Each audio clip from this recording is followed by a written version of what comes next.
Welcome back to another episode of the Safeties Off Show. This show, me and Jacob sit down and we talk about the pros and cons of hunting private or public land, and it's a pretty interesting topic. We thought of some things we honestly never thought of before, some pros and some cons, so hope you enjoy that. But before we get to the episode, let's get to our first ever podcast sponsor. First ever, you hear it here first, folks, and that is HuntWise. So HuntWise is a map.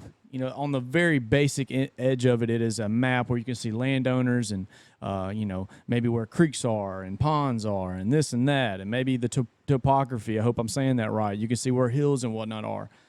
But what HuntWise has that nobody really else is doing a good job with is the 15-day forecast, and I'm not talking about weather. I'm talking about deer movement. You can get the most powerful deer movement prediction tool in the world with the HuntCast algorithm.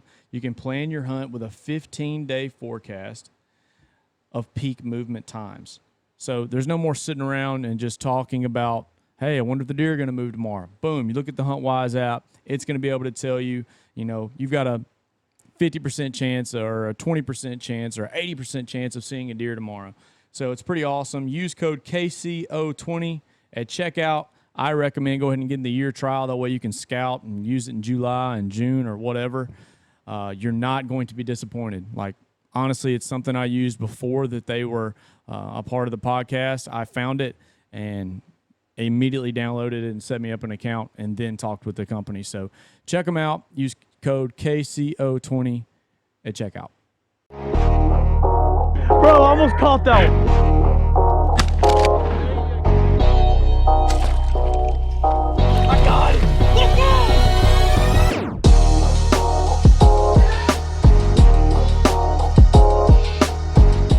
All right, let's do it.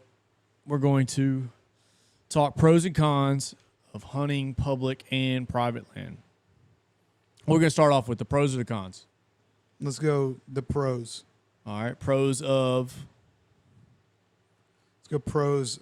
I mean, we do pros of both. I mean, in my experience. Okay, pros of public. Pros of public. Big thing for me would be you're not set into a specific spot where you can, I mean, a lot of this public land is tens of thousands of acres. Whether you're deer hunting or, duck hunting or squirrel hunting or whatever, I mean, you have a lot of land that you can cover, and you have, a lot of freedom, I feel like. A lot of different game. I think the biggest pro to me about public land might be that you technically don't manage it. The trails are cut for you. The trails are, like if they need white rock on the trail, it's going to get white rock on the trail most likely. Right. You're actually managing, or you're not managing the property. You don't have to care, oh, well, turkeys eat this, we need to plant more of this, or deer eat this, we need to plant more of this, or there's too many hogs, we've got to trap them. Like today, we were at a local WMA, me and Travis, and they've clearly got a hog problem. And so I know the game wardens and the biologists probably get together, and say, hey, there's too many dang hogs. So they've got these sweet hog pens out there and hog traps, and they're going to catch as many as they can and get rid of them. So if the property that I hunt, which we also went to today, that is private land, on that one, I know we're just talking pros and cons now, so we may just go out of order, but whatever.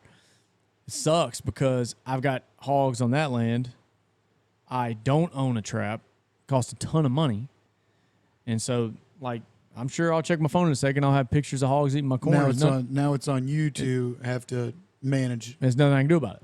I mean, there's something I can do about it. It's going to cost me a ton of money. But, the public land is at least maintained for me somewhat. Yeah. Yeah.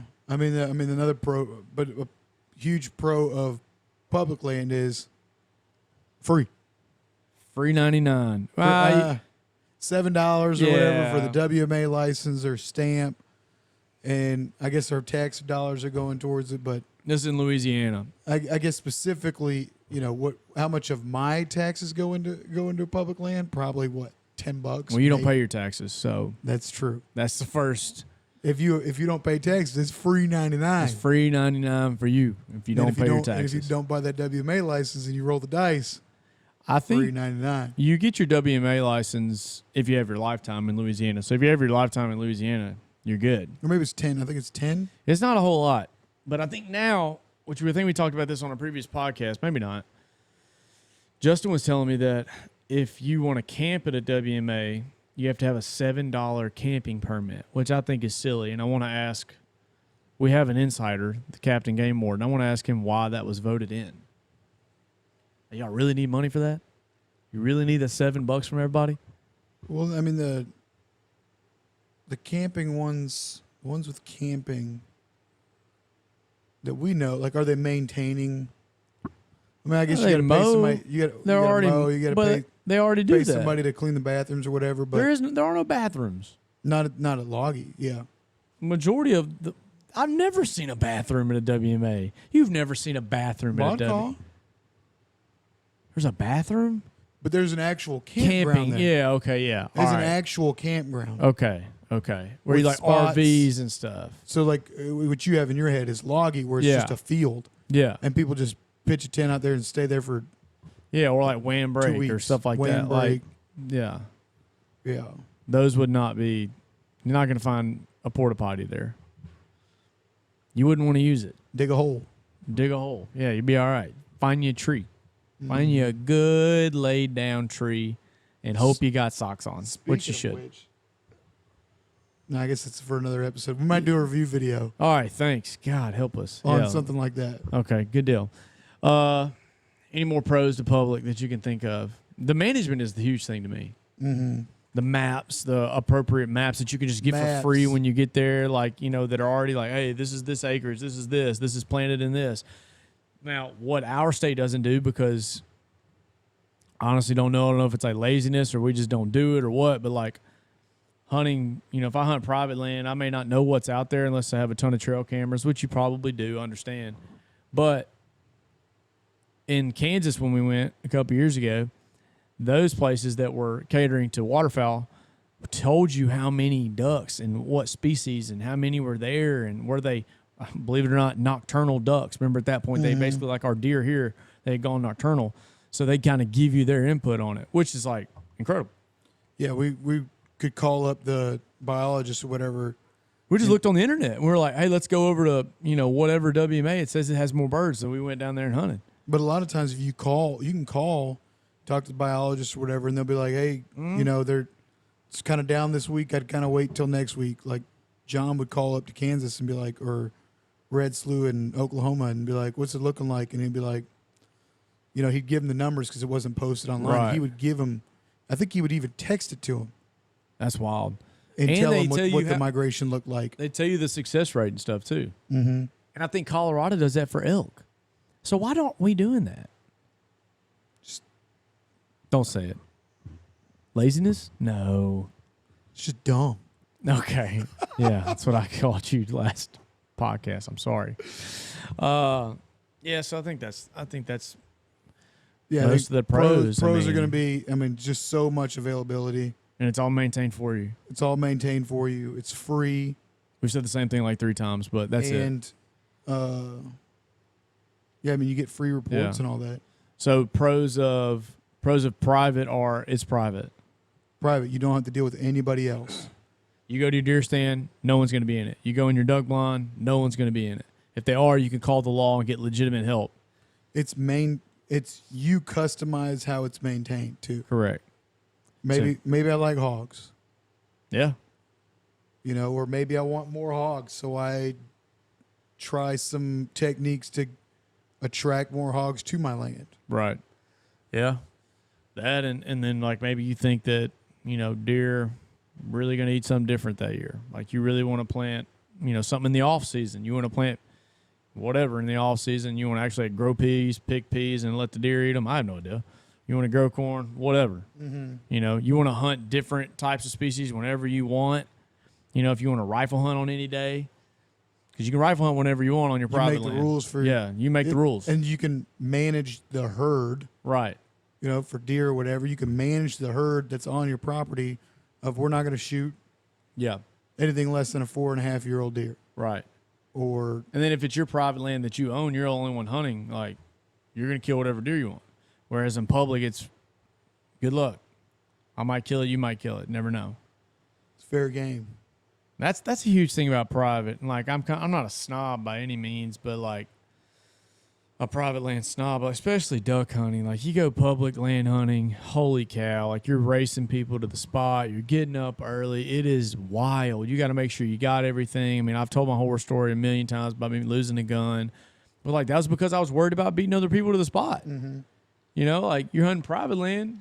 You just walk up to it. You ride up to it. You know, the year I was on the lease, the duck lease in Arkansas, you just hopped on the side by side, dropped the stuff off at the pit, drove the side by side another couple few hundred yards, hit it a little bit. You get that fear of missing out a little bit. I mean, when we went to so remember when we went to Kansas that last morning, we pulled in.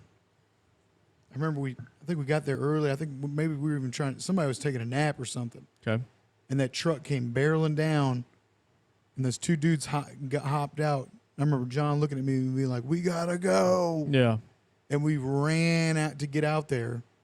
You know, we pushed it too fast. Right. We're getting wet because we didn't realize how deep the water was. Yeah. In waders, we're trying to hold on to everything. I'm thinking we're gonna lose something. Yeah. Because we're so focused on beating these other guys out there. Yeah. To a spot, and now we're even like merging towards them. Right.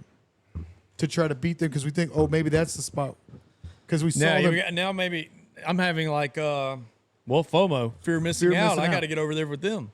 And it was, I remember because we saw those guys the night before when we were scouting.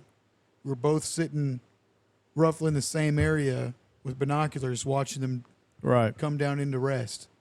And so then we started going, oh man, was it more to the right? Do we need to kind of scoot over to the right a little bit? And but it ended up being a bad spot anyways. Yeah, it ended up being not a great spot for anybody. Yeah, because we ended up. That's right, because we walked out of there and we set up because we saw geese flying. Yeah, it was a bad spot. So we set up our homemade blind. Yeah, ended up not being so great. So, yeah, I'd say that's a huge huge pro for private lands. Like it's yours. You're going to be there, whatever. Whether you're on a rotation of stands or blinds or whatever, it doesn't matter. You're guaranteed a spot. You don't have to worry about hurrying up to get out there. Yeah. And questioning second thoughts. Yep. Of if somebody beats you there, now you're. Yeah, that's a huge part. And that's like, I just don't. Sometimes I like the thrill of getting up and hauling butt to the spot and doing all that. And it's fun. It's really rewarding. Then also you kind of like stick your chest out at the boat launch. Like, yeah, we killed a 7-man. You have a good morning. Yeah, we killed a 6-man limb. We killed a 7-man, whatever. And the other guys, they didn't kill anything. You're like, well, it's because you're not as fast as me. You're not as smart. You didn't scout. You didn't scout, yeah. So, yeah, I mean, I get that. But then also, man, I like waking up a little late maybe, having a little breakfast, just hanging out, talking, having that extra cup of coffee. Mm-hmm. Maybe I'm a little late. Who cares? I got my spot. It's all You're not good. ruining anybody else's hunt. Not ruining anybody else's You go hunt. to you go to private. Now you're feeling guilty. Yeah. If you're running Getting late. in there late. Yeah. Making too much noise. Somebody else has already settled in. Driving past somebody else or trudging along through the field, or what have you, or busting up somebody else's spot. See, when I was hunting in Farmerville, I had that blind. Literally, you walked out the house. Wasn't even a driveway for that house. You just walked across the front yard, walked across the road, stepped over the fence across the other side, opened the door to the deer stand, and stepped right in. Boom. Like a few hundred yards. If you forgot something, turn around and go get it. Go right back across the road. Yeah, I think I think I'm going to enjoy this year the most because just kind of let everybody have a look inside of what we kind of got planned is Travis and I, who has yet to be on this show since the first episode of all time. True. And everybody loves Travis. Everybody loves Travis. Need to get Travis on. So, but anyways, Travis wants to kill a deer on public land. And this was already kind of planned that me and him wanted to do that. Something we've never done. We never even deer hunted public land other than I did like one time when I was like 17, but not counting it. And then also 2 guys that we've added into stuff now, Justin and Jordan. They also like got off their leases. Jordan said he's taking a sabbatical from his lease. Fancy word for sitting a year out. And him and Justin are going to try to kill some deer on public land. So I was like, let's make a challenge. I know y'all are going to beat us because they're going to work way harder than me and Travis, most likely. We're going to get a little lazy, probably sleep in, whatever. But so we're going to, I don't know like what we're risking or if we're going to risk anything, but like it's a challenge to kill a deer on public land. Also, I don't know if it's like, can I kill like a 1.5-year-old or do I have to wait, 3.5-year-old doe or mature doe, older doe, or has to be this big of a buck? I don't know. But so I think this year for me is going to be the most fun just because I'm going to get to hunt public land. And I still got a little private on the, a little private over here. Got a little side piece of land over here. Yeah, a little side piece of land. Over there. A little sneaky link over there. Yeah, so that I can just kind of. It is nice to have private land too. You're like, I don't feel like dealing with it. Oh, I'm a little late, like you said. Like it's in the afternoon. I can sneak in a little hunt. Like you might go sit on a stand for an hour and then roll out. So that's obviously a huge pro. Yeah, you don't have to worry about like it's the same thing. If I'm running late, I don't have to worry about is somebody already there. Right. Like right in my spot. Right. So yeah, I'm excited. It is fun too, like public land today. We, with scouting with Travis. If you don't have a huge plot of land, you may not get to see all of the different elements. This is real nerdy what I'm about to say. You may not get to see all the different elements of a deer's life. Mm-hmm. Meaning like it's whole day to day. You, for instance, I'm thinking of my family land in Castor. I don't know if a whole lot of deer bed up on that tract of land. I think they bed up somewhere else where it's a little thicker with more brush. And I think they can go to different properties around to feed, or like a buck can go around to chase. He may not just necessarily be on this plot of land. If you don't have, 5, 6, 700, 1,000 acres or something, you might, your property might, or whatever property you're leasing or, have permission to hunt. You might just have, the bedding area or whatever. Well, now you're trying to catch them coming back in, in the morning. Yeah. Or you're catching them leaving leaving in the afternoon or whatever. But if they're going the opposite way, you'll never see them. It's harder to pattern. Right. Like it was cool today. You only have one part of it. Right. It was cool today to get to go out and actually see like, oh, something has bedded up here. Look at this grass, Travis. Like it's laid over. Oh, look here. There's here's some acorns. Here's an oak tree. Like, oh, I bet they feed over here. Whereas if you go to my lease or any, whatever, our family land, there's gonna be a corn pile. There's gonna be a box stand. That's where I'm going, regardless. It's not. I mean, it's fun. It is still a challenge. I still have to make the shot. I still gotta have the discipline to go and I guess to corn up, and to put the work in and put the time in. But I mean, hunting on public land, I had to, like, we tried to find a food source, try to find where they're bedded up at, things like that, to actually think through the deer's day. And when you think about it like that, it's pretty cool. A lot of times, people on private land, they're basically just trying to trick the deer and okay, come here and eat. Yeah. And I'm gonna sit over here and try to shoot you. Yeah. I'm gonna trick you into coming here and come eat. During the day. Just come during the day is all I ask. Yeah. Where public land, you're doing a whole lot more work, and not only that, but you also have 150 more other dudes who are trying to do the same thing. Right. And I guess we really didn't talk about the con. The big con for private is that it costs a lot of money. It can cost a lot of money. It can. Now, if you have a lease or whatever, a little cheaper having a lease, or you get permission to hunt with somebody else, right, or somebody else's. But like if you own the land, I mean, if you own the land, there's so many more, I guess, benefits to it. A lot of benefits. Yours. A lot more responsibility. And it doesn't. There's 2 ways to look at it. It's my land. I'll do what I want with it. Yeah. For as long as I want with it. It's forever going to be mine or whatever. Or you can putting a lot of money into it to make it the way you want. Right. It's ultimately going to benefit you. But if you're on a lease, sometimes there's a lot of rules. Yeah, the rules suck about a lease. Like sometimes if you're on a lease, like you can't get to a stand at, if you're late, you can't go. They give you like demerits or some crap, or like sometimes deer have to have X amount of antlers on each side, or it has to be X amount of years old or whatever. I mean, there's pros and cons of both. Honestly, I think you need a good mix. I think it's fun to do both. Just don't let yourself, like you're going to get, this is really lame too, kind of, but you're going to get complacent in one or the other possibly. Right. Like you can't just keep doing the same thing. I mean, I guess you can and expect to have as much fun every single time. It's fun, don't get me wrong, but it is fun too to like just do the different things. So when I'm thinking of private land and lease and stuff, I keep thinking back to the lease in Lake Village. Yeah. The duck lease. Yeah. Where it costs a significant amount of money. A lot of money. Where you're almost glued to that. You are married to that. You've committed to that much money that if I have the chance to go duck hunting, you got to go there. You got to go because you got to make it worth it. Yeah. You got to justify that cost because if you only go, say it's $1,000, you only go 3 times, you start going, that's $333. The ultimate FOMO, like if you don't go to your lease and they limit out, you're like, crap, I should have went to the thing I paid for. Yeah, I mean, you start doing the math, like it took, I only went, so really I only, it's $333 to go there. Right.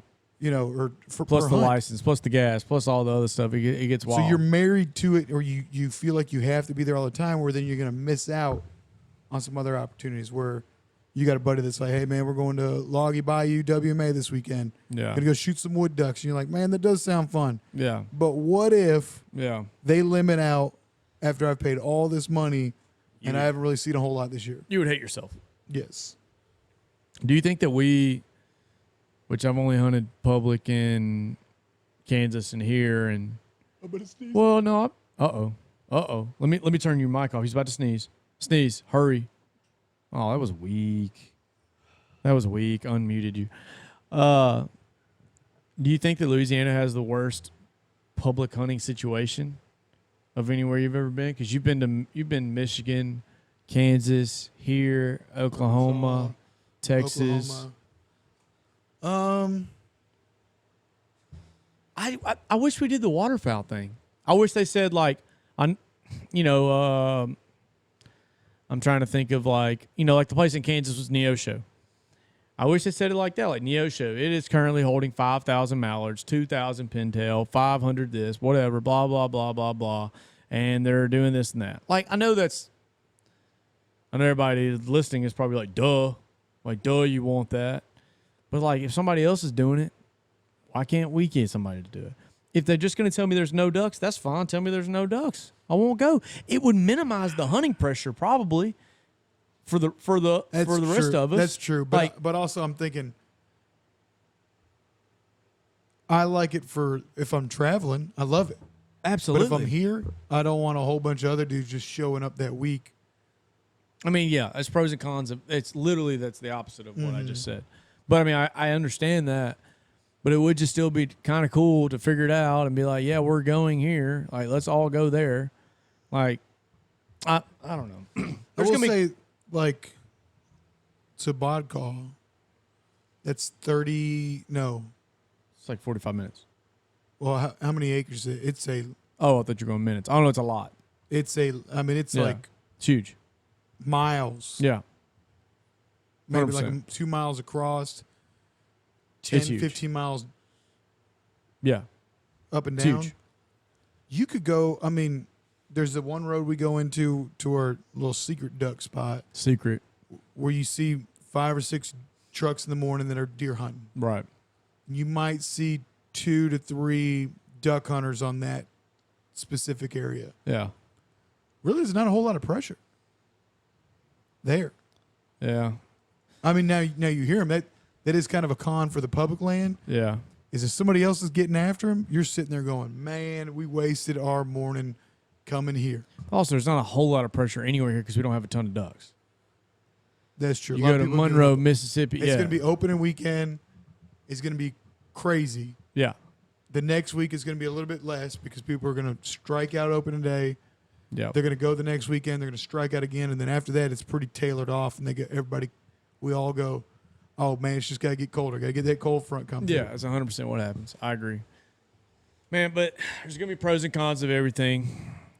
One thing we like to do on this show is highlight our cons for the week. Was that a good transition? Yes. Going right into leaky waders. I have the thing here. I have the thing here. I think that was the trombone. I hope I hit the right button because we don't have headphones on. But so leaky waders, real quick. We've done this a few times. We talk about something that sucked basically in our past week, and we like to laugh at ourselves about it. Or I just make fun of Jacob about whatever's going on in his life that he may think is like normal. Been pretty good this week Your week's been good. for the most part. Yeah. You want me to start then? Yeah. All right. So, if you follow Kepler Creek Outdoors on Instagram or on YouTube or on TikTok, you know that I have been posting a ton. And, you may or may not like it. I don't know. But I feel like majority of people like it. So we keep posting or whatever, trying to get our numbers up a little bit. And so this past week, I had a brilliant idea. Bear came out with a new bow, and they partnered with, oh my gosh, blanking, the Hunting Public. And they come up with this new bow. It is sweet. I've had my same bow since like 2009. This would be a great opportunity to get a new bow. How cool would that be to have this bow? Yada, yada, yada. So I videotaped myself asking my wife, how many likes would it take for me to get a new bow? And she says, I didn't tell her what to say. She says 5,000. That's a lot. It's a lot of likes. That's half our Instagram followers. I didn't even think about it like that. I should have told her.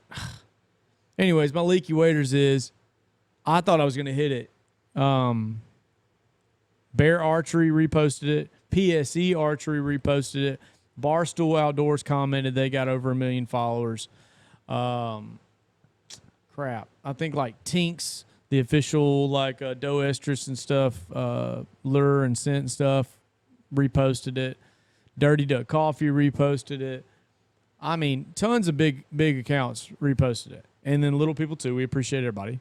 Smaller followings. Little people too. Little people. Thank you. Yeah, thank you. No, the smaller followings. And I'm like stuck at 600. And what's wild is I thought like, Instagram, they keep saying like, oh, we got to get your stuff to your niche of people. Make sure you hashtag this, say this, blah, blah, blah. So I try to do all that to get to that niche. And the video's got like almost 10,000 views, but only like 600 people watch or liked it. So you're saying 9,400 people watched it and they're like, I don't want this dude to get a new bow? Haters, man. So maybe this week my leaky waders is just summed up as I have haters. A bunch of haters. And they are, wait for this, they are my motivators. Ooh. Made that up. Before I get to my leaky wader. Yeah. Speaking of haters, to the dude who said I look like that white Power Ranger guy. Oh my God, if you don't know what Jacob's talking about, Don't look. Jacob told a great, you do kind of look like him. That dude has no hairline. Maybe I'm not thinking of the same guy. I'm thinking of the real white Power Ranger, Oh no. which would be a Oh compliment. no, yeah. But that guy like commented on TikTok like this guy and tagged him and I looked at it. Dude's got a hairline up here. Whoa, we don't hairline shame. That's one thing Well, we're I'm not saying, going to like, do. That does not look like We don't me. hairline shame on this podcast, on this show, whatever you want to call it. We don't hairline shame. That guy was just a hater. He's just coming in to hate. Hey, haters are our motivators. Amen. So there we go. Yeah, so that's my leaky wader, I guess. I don't have a bad bow, so it's going to be okay. It's going to be fine. What's yours? So my leaky wader is actually going to be a throwback. Okay. So I had a great week this week. Good for you, man. I had a great week. Look, Good for you. I'm looking back at my blessings. Applause. I'm looking back at my blessings. Yeah. And just nothing. I also have good things happen in my life. Don't clip this and send it to your wife. Be like, look, Tyler complains about his life every week. Look at me. Although I got a kind of bit of a leaky wader right now. My wife's out of town and I'm having to do everything by myself. That is and true. I'm realizing how much she does. I'll clip this. Don't clip it. Oh, I'm clipping it for sure. Oh, don't take it out. Leave it in there for my wife. No, absolutely. But no, my kid is out of control. He's a great kid, but he's out of control. He's your kid. When he's by imagine me at 4 And you're 4 foot tall. with having a whole lot of energy. Yeah. But anyways, my throwback leaky waiter. So I'm going to Michigan Sunday. Fly out Sunday. Try to create some content with it. I mean, that's not why I'm going home. I'm going home to see my parents, my brother and sisters and stuff, and going fishing. Two of my best friends from high school. And it got me thinking of all the times that we used to go fishing. We didn't know what we were doing, man. I'm telling, just high school kids, you want to go fishing? Just having a good old time. Sure. And you throw the 10-foot aluminum boat in the back of the 84 GMC, and you just, where are we going? I don't know. Let's try over here. So my throwback leaky waiter is we had a 10-foot aluminum john boat, and I'm telling you, this thing was thin. That thing was flexing. Okay. 3 of us. I already love where this is going. Right. So I found a trolling motor in my dad's garage and a battery. Because who doesn't have one of those in their garage? So we don't worry, we got this trolling motor. Yeah. We decided we're gonna go catch smallmouth in the Battle Creek River in Battle Creek, Michigan. Okay. We get out there and we're headed downstream because we're 16, 17 years old. We're just gonna follow the current down. Use the trolling motor to get back up. Yeah, it's not gonna happen. So we're slaying them. I mean, it's a great day. Yeah. We're slaying them. It's getting kind of late. For some reason we had an anchor on there. The water was about a foot deep. So you could have just stepped off in it? Oh yeah. Yeah. But we had an anchor for some reason. Yeah. So we get down and starting to get late, and we're like, okay, we need to hurry up. We need to turn around and head back up the river. Say it's a river. It's more like a creek, but it is a river. So we turn around, or I'm in the back, and I turn the trolling motor to 5. We're not going anywhere. And we're probably 2 miles downstream, 3 miles downstream from the truck. And we all look at each other like, this ain't Who's no going to good. walk it back, boys? We're going to have to walk it back. Well, what we ended up doing, because there was some deep parts and stuff, we ended up doing is we walked some. So at some points, I picked up the anchor and slung it as far as I could and just kind of pulled us along with that thing, with that trolling motor on 5. It took us, I remember, 7 days. 2 hours. Missed school. 2 hours. That sucks. To get back. Constant. Hindsight, you look back at it and you go, I mean, we could have just Put it on land and walked back when got the truck. pulled it up and Yeah. drug it to a road. Right, yeah. No, we just You don't think about that kind of stuff. Slowly. You don't think about that kind of stuff when you're no. a kid. But my leaky waiter, my throwback leaky waiter is not thinking about the foot pounds of torque on a trolling motor before you go down. You can't expect 14, 15, 16 It was like a 25, you. 35 foot pound torque. It was like an 85. Yeah, not going to work. I'm just impressed your dad had it in his garage. Who has a trolling motor just, It was just randomly in your garage? It was one of them, Well, you know what? Kudos to you for having such a good week that you had to think of something you did wrong as a teenager. Yeah. Well, I mean, I'm looking forward to this next week going to Michigan. Make sure you guys, I'm going to start plugging it right now. Do it. Let's do it. Make sure you guys subscribe to the channel. Next week, I'm going to be going up to Michigan, kind of a throwback trip. Talk to those 2 guys, Nick and Cody. We're actually gonna go northern pike fishing in the Battle Creek River, but in my hometown. So Battle Creek's not my hometown. It's a weird little river thing that we used to, lean over in trees overhanging the river and shoot carp with bows back in the gap. We're gonna go. Sounds up there. like you're gonna have a great time, man. And I'll be at work. Well, I'm gonna be enjoying the heck out of it. Must be nice. But make sure you guys Some of us gotta subscribe. We're gonna do some pike fishing with them. I know we're gonna do another bass fishing trip while I'm there, and then I'll probably do some fishing at my parents' house. They own a lake house up there, so just off the dock, Lake house. Ooh. private. Yeah, no big deal. Had Private, to drop no that in public there. land. Yeah, what all Jacob says, subscribe, like, follow, do it all because we appreciate the support. I love when people comment. I love when people make fun of us. Yeah. I eat that up. I love that when people The make haters fun are of us. my motivators. Haters are our motivators. And then I enjoy it. Like I just freaking love it. I love when people comment, all that good stuff. It's a good time. We got a lot of good stuff, cool stuff coming up. Yeah. A lot of money to be spent. A lot of money to be spent. We're trying to make more content. I mean, we got a good team together right now. That's right. There's no I in team, but there is Us a me. two and Travis when he shows up, and Yeah. Justin and Jordan. They're gonna. I mean, The J Boys. the J boys. They're gonna be killing it. Pledges. But yeah. So yeah, like, subscribe, do it all. We'll see you guys next time.